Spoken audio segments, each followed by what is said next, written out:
we build these stories on how we need to show up for other people. But if we just ask the right question, I think naturally we'll be able to take away some things that are on our plate, but also be able to show up in a more powerful area of our lives. Welcome to the Grant Wise Show. This podcast helps ordinary real estate agents build extraordinary companies. Let's grow in 3, 2. What's up, everybody? Welcome back to the Grant Wise Show. I am excited for my guest today. I've got Ali Everett. Ali has published an accountability planner called My Empire. And this planner actually helps people identify their goals so that they can live every single day on purpose, which is something I'm a huge fan of, which is living intentionally. And we're going to dive into that on the show today. And she's also got a group coaching program called The Collective. She is phenomenal at helping female entrepreneurs build their empires. And we're going to dive into a ton of that stuff here today. So Ali, thank you so much for being on the show. Yes, thank you for having me. Let's dive in. Let's tell everybody your story. I know you. I know your husband, obviously, a little bit more. We were talking a little pre-show. I've only heard about you for years. I've never actually met you. So this is great that we're finally getting to connect. What is your story? Like, you have the planner, you've got your coaching company, you have a real estate team. Like, you have so much going on. How did you get to where you all are today? Yeah. Oh my gosh. Loaded question, but really specific to why I do everything that I do. And it started way back in the day, about 10 years ago. Sean was working as a realtor. I was owning a luxury salon, and we were just like living our life. No kids, freshly married, and doing our thing. Well, we ended up getting a call from a doctor, and it was on my birthday. Out of all days, we get a call, and it was Sean's doctor saying, hey, I've got some unfortunate news. I need you to go under the knife and receive immediate brain surgery. Complete shock, to say the least. We're in our very early 20s, and we were living large. For what a 20-year-old would consider living large. Responsible and super overzealous. We had a down payment on a vacation house already, savings in the bank. No, it hit hard, and it hit hard quick. Within 3 weeks, I had to dissolve my position at the salon. We decided someone needs to take care of the bills, so I got my real estate license, took over his entire book of business, which was not ideal. That was not in my radar whatsoever, but it is what we needed to do. It set our priorities, and it really made us realize how important we are to one another, and that tangible things just don't matter. So within 3 weeks, dissolved my position, got my real estate license, took over his book of business, went straight into brain surgery. After brain surgery, we completely dissolved all of our finances. Everything just disappeared. The cost of surgery, we couldn't even get it done within our state, so it's out of pocket cash. And it did not set us up for success. So going back to work, they said, listen, you can only put in a couple of hours a day at max. Put everything on your wife. She'll be your full-time caregiver. She's going to take care of the business. I had no idea what I was doing. So Sean was giving me this crash course while he was recovering. And I failed miserably. 6 months into the year, no money, pennies to our name. And I had to pick up the pieces, and I didn't know how to do that. I'm like, how am I supposed to teach somebody how to do real estate when real estate is not what I do? So I knew that everything I had to set forth had to have a purpose. It had to be so strong, intentional, and didn't just need to lead me. It needed to lead everybody in our world. And so that's what I did. I put pen to paper. I got very specific on what we needed to do. Sean did what he did best, created that lead gen. I got on the phones. I started making calls, and believe it or not, within the last 6 months of the year, we increased revenue 20% more than the year prior to Sean having his license on his own. And it was all because we knew what we needed to do, and we got to it.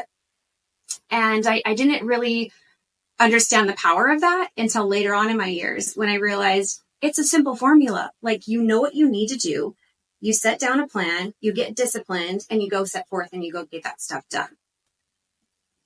It's simple, but it's not that simple. I feel like in order to set yourself up for success, it has to have purpose, because that's the life force. every day that you wake up, you need to have energy, not from caffeine, although I'm a huge fan of coffee and I love my morning coffee, but you need to have those goals to fuel you and energize you. And once I started doing that formula with all the things that we did, we then added team members to our real estate team, helped set them up for success. Sean launched his marketing company 5 years ago, and I rinse and repeat and did what now I'm able to do for everybody else. And that set forth the coaching for women. That's such a challenging story, right? But it's such a great story that you all are able to work through a lot of the obstacles that you were thrown. I can imagine that it's not remotely close to a simple thing to do, is to upend your entire life at such a young age and try to figure out how to become an adult. I think that sometimes want to and have to are, obviously two completely different things, and one sometimes has a lot more power than the other, but it sounds like it led to some great things in y'all's life. I think something you said a second ago, I always tell people business is simple, people are hard. Like, why is it that we know what we need to do, but we don't do it? What have you seen? Yeah. It's usually the things you don't want to do are the things you need to get done. And if you know what it is and you have the ability to have that awareness. So here's an example. Doing my workshops and teaching people how to discover what is actually purposeful in their life, because not a lot of people know what that is when they wake up in the morning. They're like, I have all these things to do and all this noise in my head. How do I turn down the volume and actually go and deliver what I need to get done? And I think it's through awareness. So many people can come to you and say, hey, this is what you need to get done. But if you don't want to hear it, you're not going to get that stuff done. It has to come from within. You've got to have that awareness of like, oh, that's a great idea. We all want to have our own great ideas. We don't want to be told what to do. I read a book recently and it said, hey, what would you say to your 20-year-old self? Being that you're in your 30s, what would you say to your 20-year-old self?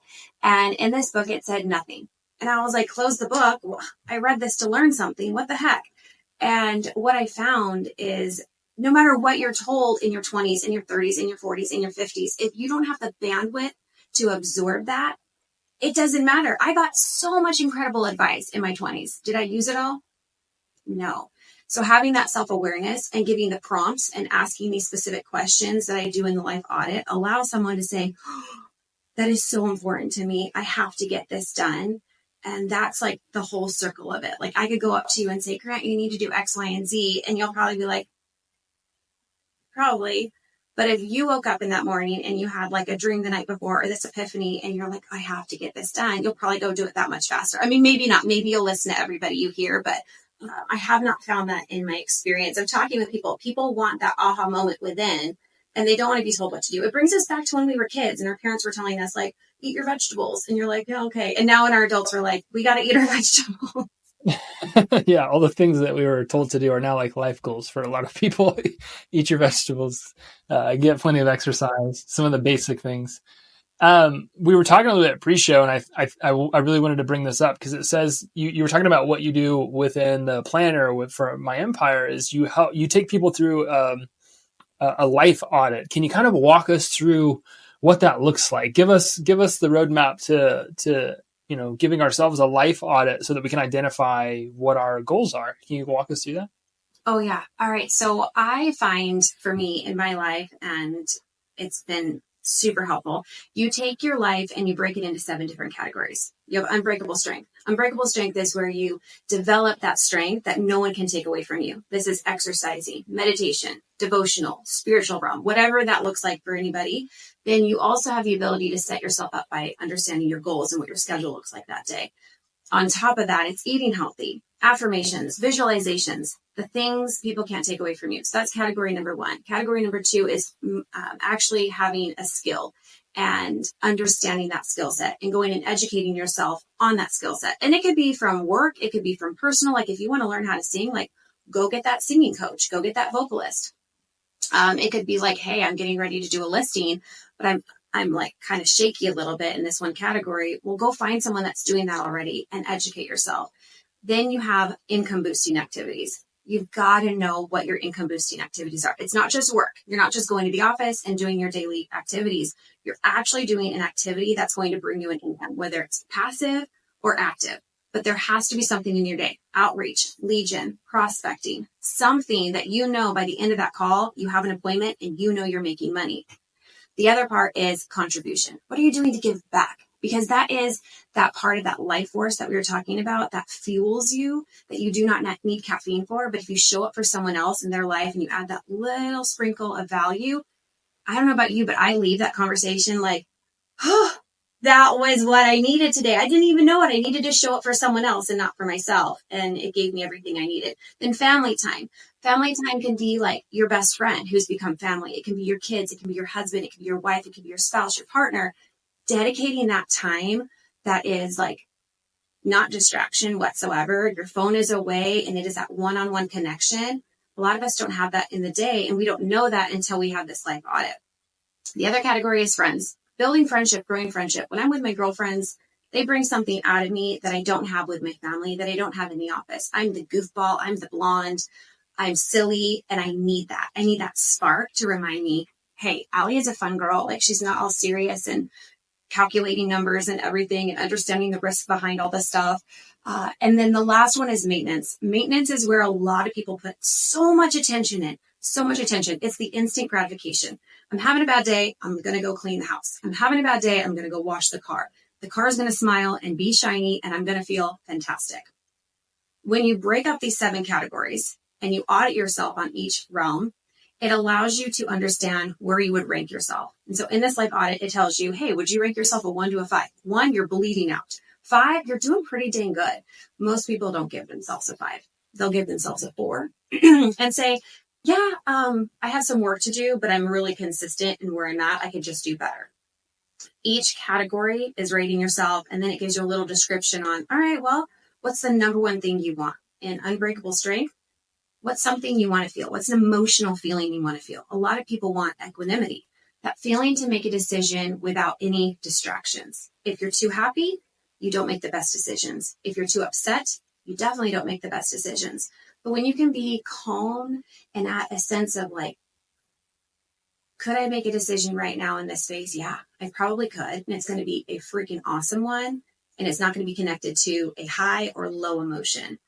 That's what this life audit does for you. And it really helps. By the end of it, it takes 10 minutes. You're like, I know what I need to do. From there, you create a personal and professional growth plan. And you just take the meat and potatoes from the audit.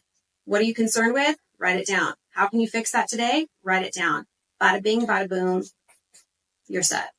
And then that shapes your daily activities is what you're saying, is like you're able to live every day with such intense purpose because you've gone through and really audited what it is that you want in all areas of your life.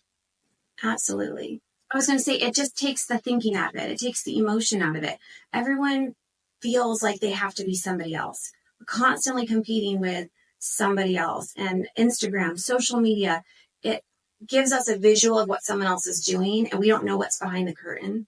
And we're like, I'm freaking failing. I'm not doing that over there, but you're probably doing really good over here. So let's celebrate that. And if this is something you want to do, you're not just going to do it overnight. There needs to be a plan, and that plan has to have meaning to you. And so you had mentioned, why do people feel so emotional about things? I think that's what it is. We just get too caught up in, where do we start? How do we begin? Well, so-and-so's already ahead of the game. I might as well not even start. But if you just drown out the noise, turn it off and say, like, this is where I audit myself, and this is the first step I'm taking to go forward, it really simplifies it, and it turns it into a less emotionally strugglesome product. It's just like, hey, do this, you get this result. Love it. What I heard in part of your life audit was giving. I wanted to fixate here for just a minute, because you said that when you're like, what can I give today, or who can I help today? Or, it seems like a big part of your story is whenever you had to stop everything and start really working for somebody else, which obviously was Sean in your story, that, it drove this new, like, insane level of intentionality in you that I was obviously giving birth to great businesses and planners, and it's helping other women, do those same types of things. Do you find that a lot of the people that you work with are that way? Like, they need something kind of like bigger than themselves to activate them in a way that, pushes them to achieve what they want? Yes. I think that is probably the reason why we connect, as we all feel that within each other. I'm attracting the people, the places, and the things that want more. The goal is to create this impact. When we're no longer here, we've created something that is substance for others to be inspired by. And it really is such an incredible thing that is free and you get to give back. And it could be mentorship. It could be just being there for someone and giving somebody a hug. There's so much power in that. Really, contribution runs deep. It runs deep. And it started with education and how can I educate others? How can I educate my team? It then evolved into homeschooling my children.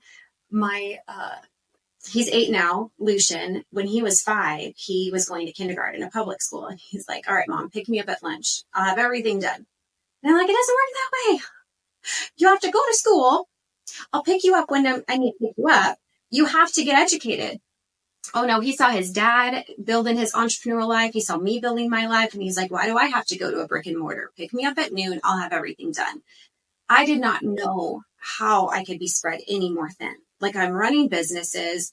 I finally got him in school. I'm also taking care of a 2.5-year-old at home. And I'm like, this is when I get freedom. What the heck? Well, I just looked within and said, what am I doing for my family? And how can I show up for him in his life? And how can I contribute to something that he's obviously very passionate about at such a young age? That then was the transformation of me homeschooling both of my children. And it was the best thing I think I've ever done. I have incredible tutors and people that help me. It's not all on my plate, but giving back to my children and knowing they want me to participate in their lives is huge. And my children get to see that too. So contribution can be as simple as just showing up for your family. You don't have to start these big foundations and write these huge checks just yet. It's about just helping someone cross the street, getting them from point A to point B. And all the knowledge you have in your head is probably knowledge someone doesn't have. And if you could pour into that, it naturally just fills up your cup. Yeah, I'm like geeking out. Can you tell? I'm like so excited about it. Yeah, no, giving is such a big part of my life. One of my favorite quotes in the world is by Tony Robbins. He says, "The secret to living is giving." And I've just seen where that has been so true for me. It's so many like really key moments in my life. My story is a little bit different. I didn't, have to endure some of the things that you've talked about today. Some of my stuff was just self-inflicted pain, making a lot of really dumb decisions when I was at a really young age, ended up in bankruptcy, ended up at really, really, really, really low moments. But I found that, kind of like when you have nothing, you really start to question a lot of stuff. And, that's where I got really grounded in faith, something dramatically bigger to me than me. Like this is way bigger than me. That's something to live for. Or family, my wife and, she's technically my stepdaughter, but when they came into my life, that's something much bigger to live for and take care of, or the community I get to serve, or whatever it is. I think that finding something that's bigger than you to live for, and finding a community of people to serve is such a powerful tool, because a lot of people won't do stuff for themselves, but they will do it for other people. Like they will go above and beyond for other people. It definitely feels like a hack. It does. And it's one of those things that we forget to put in our day. We need it so much, but it's not like screaming at us. And and that's why I love this life audit. I love having this category, and there's spots inside of the journal that you can just like dump all your thoughts in and then figure out. We have 24 hours in a day, more than likely 17, because we still have to sleep. Unfortunately, that's a thing. But understanding, what are you going to do with those 17 hours? When by the time you wake up and take care of yourself and give to faith, and also understand you got to give to other people in your community too, and having a space for it. It could take 10 minutes to give back and fill you up so much more than the time that you put into it. Yeah. You mentioned how your planner can really help somebody orient their day so that they're living every day on purpose. Do you find people are like, okay, now I know what to focus on, and then they just don't do it? You mentioned the word discipline in part of your different categories. How important is that to the success of building something big?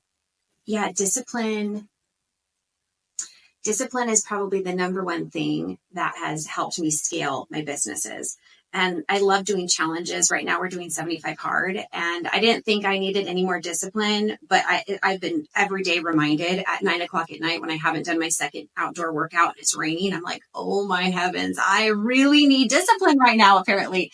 So discipline is great. It's just doing something consistently every single day. Documenting. The journal is great because it prompts you, it asks questions, it tells you, okay, today this is what you're going to do. But ultimately, unless you do it, it's not going to get done. And having that routine and documenting your day and then looking back, like having something you can look back at, that substance that you can say, I don't really feel like I've done anything over the last few months. I don't know if I've done anything this last quarter. But when you go back to the previous days, because it's all documented, you're like, I freaking kicked butt. This really was great. There's an area in there that has a weekly reflection. It even has a quarterly reflection if you wanted to go with the 90-day option. But every single week, you're going to reflect. You're going to talk about your wins. You're going to talk about your takeaways and where do you need to ask for help. We can all ask for help a little bit more. It's not done by ourselves. It takes a village in all things in life. So where do you need to ask for help and where do you need to show up? So if someone were to take this journal and utilize it and have that discipline, every day they're going to write their winning story. What did you do today as if it already got done? Write that out with confidence. And then you're going to go down and write out the 10 things you're grateful for. I mean, I tell my kids to do this and they get very specific. They're like, I'm really grateful for the clerk at the grocery store who also helped bag everything. And then the manufacturing company that, did the production of all the stuff. And I'm like, yes, this is what it is because it takes a village for you to get that, tiny little apple you're going to eat and enjoy in the next 30 seconds. But writing out what you're grateful for, writing out affirmations. I'm probably going to have some haters on affirmations, but that's okay. I love affirmations. I think being able to vocalize something specific to what you're working on gaining strength in is really important. I mentioned I lacked confidence in certain areas, thinking I need to show up more for my family. I need to do more. It was just the story I told myself in my head. It was a limiting belief, and affirmations helped me squash it by saying, I am enough. I am capable, and utilizing affirmations with the I am, I feel, I see, I understand, not just I am, but really feeling all of it. What you see, what you hear, like I hear myself with speaking success. I hear myself adding value into other people's lives and writing it out. Yes. Yeah. So, there's a page for that. So you get to write out all these things. And money mindset. I think money mindset is huge. I talk about money a lot. I think it's an important thing for us to appreciate. And once you get your gratitude, your winning story, your mindset, your affirmations out, then you're going to just do a big brain dump and categorize each day in those 7 categories and then find it in a schedule of what time you're going to do those things. They say there's a statistic that only 14% of your day will get done. I completely disagree. I think you can get far more than 14% done in your day if it has purpose in your life. If what you're doing in that day actually fuels you, you will not find an excuse. You will not hope you wake up with the sore throat so you don't show up for that other person, because that happens. That happens so often. We commit to things that we have no intention of actually showing up for. But if you write them down and you're disciplined, you will definitely show up for everything in your life. I love it. And you're talking about intentionality. This kind of leads into my next question. I want to respect your time, so it's probably one of my last questions. I think it's unbelievable how much people can accomplish if they do things intentionally. But it's so easy for most humans to kind of like fall asleep at the wheel. Life gets hectic and it gets busy. Like I talk to so many people. I wake up every day at 3:45 and I go through a 3 to 4 hour routine before I actually even start working. And people are like, how on earth do you get so much accomplished? I'm like, well, I'm extremely intentional about the things that I will do. And I'm extremely intentional about the things that I won't do. And can you just speak to this?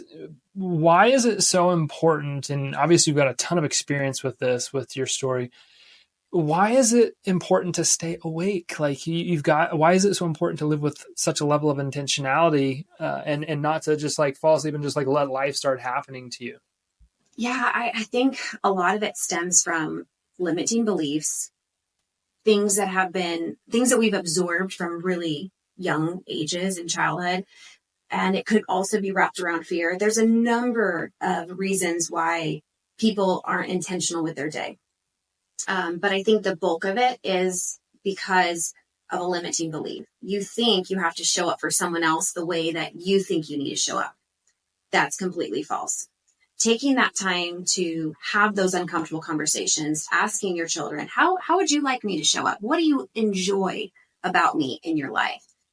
That then takes away, I have to do a million things. I did this with every single one of my friends. I did it with my family. I did it with my children and my husband and my team members. I said, you know what? What is it that you love about having me in your life? And what do you want more of? Do you know that I canceled 90% of my day because I was doing things that were irrelevant to them? And it's not that I'm just showing up because they want me to show up. I'm now being able to show up with an intention. I'm showing my team, this is what you need from me. I'm going to do more of that. Same thing with my children. My son recently said, Mom, I just want to spend time with you. I said, okay, well, what do you want to do? I would have never guessed what was going to leave his lips. And he said, I really just want to do something you want to do. He's 8. Like, how sweet is that? I said, I'd really love to go to a coffee shop and read a book. And he's like, done and done. Tell me when. And I'm like, you want to read your book at a coffee shop with me? Like, that seems boring. He's like, no, I know how much you love it. And I'm like, wow, I would have like probably planned a 6-hour day at Disneyland and gone above and beyond. That's not what he wanted. So we build these stories on how we need to show up for other people. But if we just ask the right question, I think naturally we'll be able to take away some things that are on our plate, but also be able to show up in a more powerful area of our lives and for those people involved. And naturally you're contributing. But I mean, it's a loaded question. There's a lot of reasons why people do things and why they won't be intentional. And to me, it goes down to limiting beliefs. But if you're intentional and you have integrity and you're showing up every day at the best of your ability, the right people, places, and things are going to come into play. And naturally, it's going to create miracles in your life. That's such good advice. I think that you're spot on in your interaction with your son. Is like, we all do what we think other people want us to do. And I mean, most people are projecting, if they're honest. Like, I'm doing all this stuff for you because this is what I would want. Like, I'm buying you gifts because I would want gifts. And the reality is you just want some quality time, or you just want to cuddle for 10 minutes, or whatever the thing might be. And instead of just asking, like, what do you want? I have 3 favorite questions for developing relationships. What do you want me to start doing? What do you want me to stop doing? What do you want me to keep doing? And you can learn so much if you go into a conversation, you ask those questions with an open mind, not the intention to justify all of your actions and activities, because that doesn't help you develop a relationship at all. But I think it's just such beautiful wisdom. Living intentionally can transform everything about your life. And what's crazy is it can transform it in a matter of days, weeks, months, not years. It's just so incredible how staying awake and living intentionally can impact you. So where could people get this planner that you've put together? Where's the best place to get it? Yeah, you can find it on my website at thealieverett.com. It's there under Accountability Planner. Amazon also sells it under My Empire, and you can type in my name, Ali Everett. There's a lot of things My Empire related, novels, books, and such. So I always find adding my name to it, My Empire, Ali Everett on Amazon, or just go to my website and it'll be easy peasy. Click the link. It'll send you right to Amazon. Okay. Awesome. Well, I'm going to make sure that we link that up in our show notes. If you're listening to this, if you want to check out the planner, I encourage you to do so. And I'll make sure that we link up all the ways that you can connect with Ali. Ali, I cannot thank you enough for spending some time with us today. This was a great episode, and I know everybody's going to look forward to listening to it. Yeah, thank you so much. I love pouring into how important it is to just be intentional with your day. And I want happiness. I want happiness everywhere. No, that's awesome. Well, thanks again, Ali. And thank you all for continuing to listen to The Grant Wise Show. I know this was a very impactful episode. And if you are intentional about taking what you've learned from it and applying it to your life, I know it will make an incredible impact. So I appreciate you. Leave a review. DM me with your questions or your comments on Instagram. And I'll see you on the next episode, guys. Peace. Thanks for listening to this episode of The Grant Wise Show. Please don't forget to subscribe to this channel, leave us a review, and we'll see you on the next episode. Thanks.